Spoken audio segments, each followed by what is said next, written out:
tere õhtust kõikidele jalgpallihuvilistele. Mina, Maria Sootak ja tuleb sisse kerib pall tagumise tsooni suunas, aga praegu Aleksandra Kelly hästi puhastas, aga tullus. Ja Lillemäe võtab sealt ja läheb ise löögile, väga hea löök ja nüüd on 1-0 ja Mari-Liis Lillemäe nagu enne ära võetud värav, siis nüüd saab Mari-Liis Lillemäe kätte selle värava, kus ja suurendab enda saldot sellel hooajal 24 värava peale, ehk siis kindlustab väravate lööjate edetabelit. Ja seal aga pall läheb kasti ja peaaegu oleks Kiuru palli vahele pea saanud ja on pall väravas. Ei saagi nüüd täpselt aru või kas oli Keter Saar see, kes sinna viimasena oma pea või mingisuguse kehaosa vahele sai, aga tundus ka võib-olla, et see on nüüd petekas ja panebki Tammik palli kasti ja tuleb koos kord välja. Pall on lahtiselt ja no praegu sai Tammeka silas alla ja selle palliga ja Kudjavnina nüüd läheb sisse Teernile pall, Teernil peaaegu tõmmatakse jalad alt ära, väga hea pall ja siin nüüd Tammi kiirust on, praegu tal kedagi vastas ei ole, kes läheb ka löögile ja läheb löögile ja napilt üle. Tammik lükkab Teernile ja Teern lükatakse palli pealt ära, aga Lillemäe ikka on veel ja nüüd on Paltsil võimalik lüüa ja seis on 3-0 ja selle Palts saab oma kaugelt löögi värava kätte ja sellist segadust oli siin ikka omajagu, et küll ei saanud seda palli puhtaks lüüa, küll põhimõtteliselt 3 Flora mängija vahele. Lillemäe astub mängijast mööda ja paneb sellise ilusa palli ja see läheb latti ja ei õnnestunud seal. Aga Teern palli juures vasaku jalaga. Lillemäe pakub lahti mängu, aga sinna seda palli ei tule ilmselt ja tulebki sinna ettepoole ja saab väga hästi löögile ja seis on 4-0 ja Leisse Kiuru väga ilusti lükkab seal selle kaarpalli peaga esipostist, ütleme tagumisse posti ja hästi paigutatud. Lillemäe murrab sisse, läheb löögile ja keerutab ja jälle latti, aga seal jätku olukord ja seis on 5-0. Darina Kudjavnina saab oma värava kätte ja no suurepäraselt keerutas Mari-Liis Lillemäe pall jällegi, tekitas väga ohtliku olukorra. Maandus jällegi latti ja teine pall Tammiku käest, Tammik lööb paremaga peale, jõuab Teernile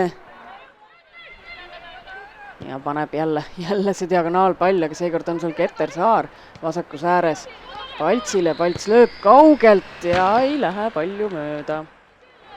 Palts nüüd saab ise palliga tõusta, teeb konksu ühe teise Teernile pall ja Teern ja väga hea tõrje Koskori poolt, kas nüüd ka teine pall ja teine tõrje, aga siin Mari-Liis Lillemäe vormistab seisuks 6-0, lööb oma tänase teise värava ja no üritasid Tammeka mängijad seal seda nüüd eelkõige Saska Koskoriga siis seda ühte ja teist lööki blokeerida ja ka natuke selle nii-öelda cutbacki poole, aga saanud seda palli hästi. Tammik lööb peale ja läheb napilt mööda. Ja tõmbab ise nüüd sissepoole vasakuga löögile ja siin on seis 7-0. Kristina Teern enda nimele siis tänase mängu 7. värava saab. Täitsa üksinda oli seal, natuke konksutab üle, aga Pihlak kohe võidab palli tagasi. Teern paneb ise, lööb väga ilusa värava. Kristina Teern vormistab seisuks 8-0, lööb oma teise värava vasaku jalaga. Suuresti tänu siin Gretlin Pihlaku minut kohe meil täis on tiksunud ja lõpetab kohtunik sellega kohe mängu ära. 8-0 seisuga Flora läheb siit Tartust Coop staadionilt koju. No nii, oleme kaamera ette saanud Kristina Teerni, kes täna lõi 2 väravat, kui ma just ei ole valesti arvutanud. Võta mäng kiirelt kokku, kuidas rahul oled ja mis teil eesmärgid täna olid? Eesmärk oli võita, seda me tegime. lõime palju väravaid, mida me ka teha tahtsime. Vastane vajus teisel poolel minu meelest rohkem nagu veel oma kasti ja tänu sellele oli natuke keerulisem nagu palliga nagu kasti ümber oli vaja ainult mängida ja kaugelt peale lüüa ja seda me tegime ja lõime väravad ära. Tiitel on käes, palju õnne. Mis oled sa endale mingisuguseid isiklikke eesmärke praegu seadnud siin hooaja lõpuni? Jah, tiitel on käes ja ma pigem mitte, sest ma tulin poole hooaja pealt ja ma arvan, et sellega on suht keeruline midagi teha. Kui tuleb, siis tuleb, kui ei, siis ei. Jõudsid sa kokku lugeda, mitu nurgalööki sa andsid täna, et kas nagu jalg väriseb ka natuke juba sellest või vajad mingit erilist taastusravi ja mis tunne oli? Ma ise ei oska öelda, palju neid nurgalööke tuli. Aga mitte.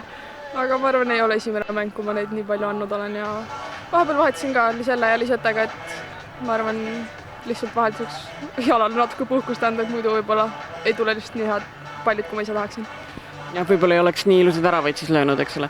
Aga aitäh sulle, palju õnne, lasen sul sooja minna ja tuleb siin järgmisena võtame Tammeka peatreener Bogdan Lukašenko. Tuleb Bogdan lähemale. Teen intervjuu siis pool eesti, pool inglise keeles.